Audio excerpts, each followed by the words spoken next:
Hey guys, King of Charmanders here. Today I bring you the best Vital Ice builds, the new Ice Element meta, as this video analyzes the best builds for the brand new Vital Element, which is Vital Ice, and this increases your Ice Elemental value based off your HP. And we'll also analyze the difference between having Vital Ice 2 versus 3, as you can only get Vital Ice 3 for now by having a grade 8 Lunagaron weapon. Now don't hit the panic button! We might actually get another piece in the future whenever a new monster comes out that's going to be like, hey, here's Vital Ice 3 without having to need the weapon, unless they just keep it like this permanently. Either way, we're going to analyze both of the levels just in case, so you know long-term versus short-term investment. So again, don't worry about it. You don't have to worry about slaying this thing and building its weapon. You might get one in the future.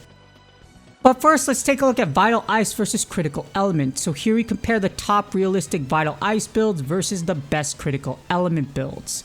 As you see per the data, Critical Element will barely lose to Elemental Attack and Kushala Frostwind builds by about 4 to 6%. If you already have Critical Element built, you probably, if you're a hardcore player, you slayed a bunch of Silver Rathalos and you still have it from last year like I do, and you have a Drill Smelted in, do not worry about it. 4 to 6%, it'll probably shave a few seconds off of your kill times, but again, you'll hardly notice it at all. In conclusion, if you look at it, a big difference is like 10 to 20% or something like that. You'll definitely notice that. But anything less than 10, it's like negligent. You don't need to bust your bacon in order to build something else like Vital Ice. In conclusion, it's not really worth it. So don't let anybody else fear of missing out or FOMO you into needing to build Vital Ice if you already have Critical Element built. Moving on, we have the Vital Ice melee builds comparison. So we're going to compare the top Vital Ice melee builds. We're going to also compare Vital Ice 3 with Vital Ice 2. And we see per the data, the extra level of Vital Ice allows Lunagaron to be on par with Kushala Daora, which is pretty nuts. However, if you look at the difference, you see because everyone always looks at the numbers, the difference between them is literally like 2%. You're going to hardly notice, you will hardly notice anything if you compare them side to side. Like either a second or two are off or something very, very small. So again, it won't really affect your time to win by much at all, depending on which one you use. In addition, these results only hold up if you manage to keep your HP higher near max. So if your HP dips, then the Kushala Frostwind one will actually dip below Elemental Attack 5. That's because you must also look at consistency. Kushala Frostwind increases your percentage. When your HP lowers with Vital Ice, so does your damage, which means your percentage is going to drop with the boost you get from Kushala Frostwind. While Elemental Attack 5 is actually a lot more consistent because it will stay regardless of whether your HP is high or not, or if you take damage. So keep that in mind when you're deciding between Kushala Frostwind or Elemental Attack for your builds. Alright, this moves us on to the build, starting off with Vital Ice Melee Build 1, Kushala Frostwind, where it uses Vital Ice 2 and Kushala Frostwind 3. Per the data, this has the highest theoretical damage. I know there's a lot of skills that don't benefit your weapon type or may not with this, but the fact of the matter is, Evade Extender, Artful Dodger are great extra skills. In addition, you also do get a level of Weakness Exploit and Windproof for anything that tries to huff and blow your bacon around the field with Minor League. But yeah. But you also get Kushala Frostwind 3, so with your Dragon Pressure or Wind Pressure is going to reduce as well. The only thing is, and the biggest caveat is this is expensive as it requires 3 Elder Dragon pieces at grade 8. However, Kushala Daora is fact-king and is exceptionally powerful. To use this build, you need the Coral Puke helmet at grade 8, the Lunagaron mail at grade 6, Kushala Daora Vambraces at grade 8, Kushala Daora coil at grade 8, and Kushala Daora greaves at grade 8. Alright, next up we have the Vital Ice melee build number 2, where we have Elemental Attack, and this build uses Vital Ice 2 and Elemental Attack 5. Per the data, it has the second highest theoretical damage. But before you're like, oh my gosh, big numbers, yay, high, like it's only 2% behind. If you like consistency and you already have these pieces built, yes, it gives you a +1 for Ice Attack, so you got Ice Attack 6. But the thing is, again, it's more consistent and it won't scale like Kushala Frostwind does if you take a hit and if your HP is lower. That's an important detail. And Ice Attack 5 is the standard you go after when you're building up to endgame. So you probably have these pieces built or already have some of them. To use this build, you need the Coral Puke helmet at grade 8, the Lunagaron mail at grade 6, Buried Fan Braces at grade 6, Legionic Coil at grade 6, and Lagambi Greaves at grade 6. On to the next one, and we have Vital Ice Bow's builds comparison as we compare the best Vital Ice Bow builds with Vital Ice 2 as well as 3. As we see here, Vital Ice 3 is powerful, however, it won't beat out Kushala when we take the Charge 3 to damage 4 mechanic into account. Kushala is a super weapon. If you use the Kushala bow, you already know, as I do, if you actually have an Elder Dragon weapon maxed out, you know, or the bow, you know that is the most powerful variation of whatever weapon you have for it when you have this mechanic. It is very powerful. And the thing is, if you don't have an Ice Bow max and you can't go after Kushala, then Lunagaron is honestly the next best weapon just because you have Vital Ice 3. There is no other ice super weapon as of this moment. Kushala is the best. However, because Lunagaron does have that Vital Ice thing, you, in base, without taking account the special mechanic, again, charge 3 to damage 4, Lunagaron actually is able to beat out Kushala by literally less than 1%. If you really want to get technical, that is barely anything, so you don't have to worry about it. But again, Kushala bow is still the greatest and the GOAT, so yeah, it's not going to change. Alright, first off, we have the Vital Ice Bow build 1, which is mixed. This build uses Vital Ice 2, Kushala Frostwind 2, and Health Boost 2. Per the data, it's barely the highest theoretical damage with a Lunagaron weapon, without Kushala's super weapon mechanic taken into account. So again, this thing is barely stronger if you look at the top. It's the highest overall, I just put this in there for it, just because, you know, they'll like, what about that build that's like on top? Because, you know, people that don't know how to break things down are going to always point to high damage, and they can't break it down anyways or tell you the nuances of it because they don't know how to break it down. Otherwise, this build loses to Elemental Attack 4. It also requires Kushala pieces, not Elemental Attack 4, Elemental Attack 5. It also requires 2 Kushala pieces at grade 8. So honestly, this build overall probably is not worth going after. Because you have health boost to rely on, if your health goes low, this thing automatically drops below the Elemental Attack build. So again, not recommended. I just put this in here for science, and because again, it is the highest one technically if you can keep your HP high. For this build, you need the Puke helmet at grade 6, the Lunagaron mail at grade 6, Kushala Dior Van Braces at grade 6, Virgin Coil at grade 8, and the Kushala Dior Greaves at grade 8. Next up, we have Vital Ice Bow build number 2, which is Elemental Attack, as this build uses Vital Ice 2 and Elemental Attack 5. Per the data, this is only less than 1% behind the highest Lunagaron Vital 3 build. Again, 1%. So this is totally worth it. It's the most consistent build and only requires the Regen Coil as the only grade 8 piece. So again, this is the most consistent. To use this build, you will need the Legion helmet at grade 6, the Lunagaron mail at grade 6, Buried Van Braces at grade 6, Regen Coil at grade 8, and the Lagambi Greaves at grade 6.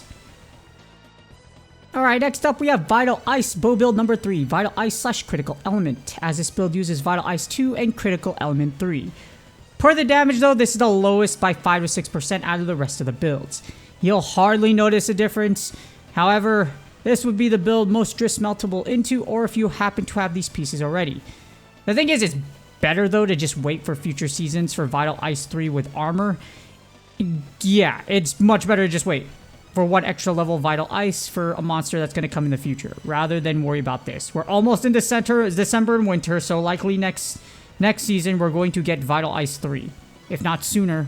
So yeah, I wouldn't worry about it too much. But if you already have Critical Element built, you could just shove Vital Ice, the Lunagaron Mail, into this, along with a Focus Art Van Brace, which I picked Beto's Van Braces because they flex with lock-on for your melee builds. There are some builds that you use Focus and lock-on, so because of this, Beto's Van Braces are goated.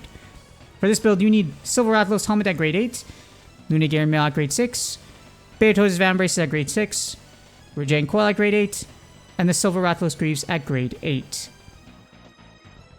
And last but not least, for the damage comparisons, we have the Vital Ice Bowgun builds, as we compare the Vital Ice 2 and 3 Bowgun builds for both the Light Bowgun and the Heavy Bowgun. Here's the thing, for Light Bowgun, you need reload speed / recoil down 3, so you don't have much flexibility. Sadly, that's just how it is. And Kushala Frostwind 1 barely beats out Elemental 2, as you see from the data right here. For the Heavy Bowgun, Lunagaron only needs recoil down 1 and reload speed 3. So again, for Lunagaron. However, other Heavy Bowguns like Kushala need reload speed 3 as well as recoil down 3. Again, When you do it, when you look at it, compare it, Kushala Frostwind 1 does beat out Elemental Attack, even with that one extra level being allowed on the Lunagaron Heavy Bowgun for Vital Ice. So, it's like, you see, it's like, yeah, it's very weird when you look at it. But, that just depends which, again, that depends which bowgun you're using. So, here's the data right here. Generally, again, for light bowguns, you need RS3 and Reload Speed 3. For Lunagaron bowgun, just the Lunagaron Heavy Bowgun, you need, again, Reload Speed 3 and Recoil Down 1. In addition, here's an important note. If you use a heavy bowgun that needs Reload Speed and Recoil Down 3, you would just use the light bowgun builds. So, again, if you use a heavy bowgun that needs those three at max, just use the light bowgun builds because those will be the ones you use for heavy bowgun anyways. That needs those requirements. And this brings us to the Vital Ice Light Bowgun builds, Kushala Frostwind 1 or Elemental Attack 2. So Vital Ice Light Bowguns either use Kushala Frostwind 1 or Elemental Attack 2, which you're basically just flexing one armor slot. Kushala Frostwind 1 is slightly stronger than Elemental Attack 2, about 2%-ish or more. But this depends how high your HP is. So if your HP goes down, Kushala Frostwind drops below Elemental Attack. You're about a certain amount. I don't know the exact one, but yeah. In order for Vital Ice to be at full power, you need as high HP art full as much as you can. And for these builds, the only difference is the arm slot is what you would switch depending on what you want to use. You're either going to use Kushala for Kushala Frostwind 1 or Buried Vambraces for Elemental Attack 2. To use these builds, you either need the Lunagaron helmet at grade 8, the Lunagaron mail at grade 6, either the Kushala Deora Vambraces at grade 8 or the Buried Vambraces at grade 6, the Coral Puke Puke Coil at grade 6, and the Azure Rathalos Greaves at grade 6. And last but not least, we have the Heavy Bowgun builds. Starting off with number 1, Kushala Frostwind 2. This is specifically for the Lunagaron Heavy Bowgun though, and has Kushala Frostwind 2. This is because the Kushala Heavy Bowgun doesn't have Vital Ice 3. You can only get it with a Lunagaron Heavy Bowgun. And the cool thing about the Lunagaron Heavy Bowgun is that it only needs Recoil Down 1. And this build is the strongest overall, but barely beats Elemental Attack 3 by about 3%. But, just like the last one, it requires your HP to be high. In addition, 2 of Kushala skills also don't really help bowgun users, but can be used for other builds, so they flex our other builds. We're mainly using this for Evade Extender and Artful Dodger 1, which is great for your dodging and getting into range, etc. Along with the fact that you need more dodging, and it just really helps with the Heavy Bowgun. For this build, you need the Basil Juice Helmet at grade 6, the Lunagaron Mail at grade 6, Kushala Deora Vambraces at grade 8, the Coral Puke Puke Coil at grade 6, and the Kushala Deora Greaves at grade 8. Next up, we have the Vital Ice Lunagaron Heavy Bowgun build number 2, which has Elemental Attack 3, and this is specifically for the Lunagaron Heavy Bowgun, and it has Elemental Attack 3. This build is the strongest overall, but barely loses to Kushala Frostwind 2. It's slightly more consistent as you won't lose DPS if you take damage. And Divine Blessing, as much as I hate it, well, I hate the concept of it for early on, but if you're an expert already, it doesn't really matter. And the fact is, it does help for Vital Ice because it can help mitigate damage loss if it procs and you happen to get hit. No one is Superman. No one's going to 100% do every hunt completely well and never use potions in Monster Hunter now. That's impossible. For this build, you need the Legion Helmet at grade 6, the Lunagaron Mail at grade 6, Buried Vambraces at grade 6, Coral Puke Puke Coil at grade 6, and the Azure Rathalos Greaves at grade 6.